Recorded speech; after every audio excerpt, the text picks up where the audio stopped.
So I think this back bearing here is the one that's giving me the problems. There's a nice trick you told me there.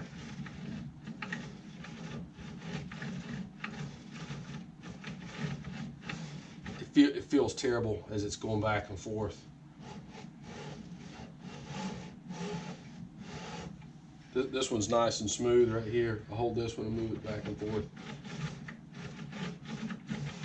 I think you can even hear the clicks every now and then. I think that's definitely the problem right there. So I don't know if it's just the bearing or if it's this entire assembly. Like I said, this is, I'll be plowing new ground on this one here. I've never had a problem with this machine. Never had a problem with the bearing on it. It's been a real workhorse. So yeah, hopefully we can get some parts ordered and get it going again, because I've got a lot of other stuff to print.